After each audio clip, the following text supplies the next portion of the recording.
Okay, next up, we're going to look at all the descriptive words that you wrote down for your brand lexicon and all the design elements you wrote down, and we're going to start a brand mood board.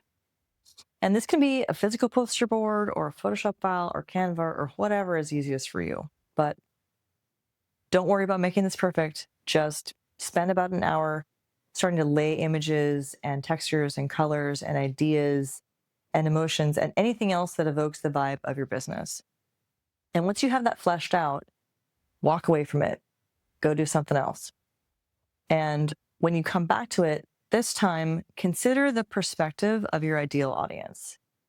So, what are they looking for in your business? What's the need? Is it freedom, self expression, luxury, belonging? Keep that need in mind.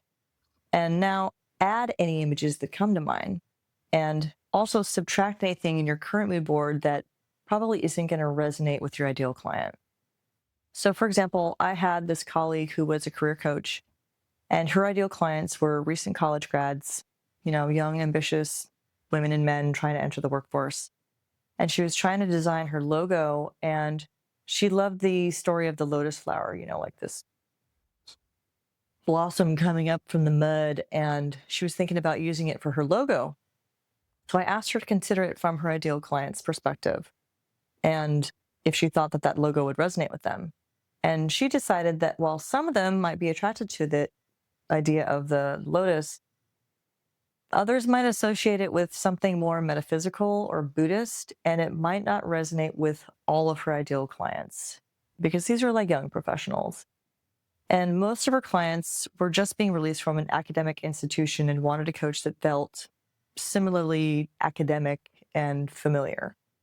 So if she specifically wanted to target young men and women interested in pursuing a career in self-development or in spirituality, like that would be right on point. But her ideal audience was more broad than that. And she ultimately decided that she wanted to go with something that was more connected to ambition and drive and not necessarily with faith. So in a brainstorming session, we came up with this idea of a geode as her logo because it still conveys the message of hidden talents and potential, but it's more accessible to a broader audience because it doesn't create unwanted associations.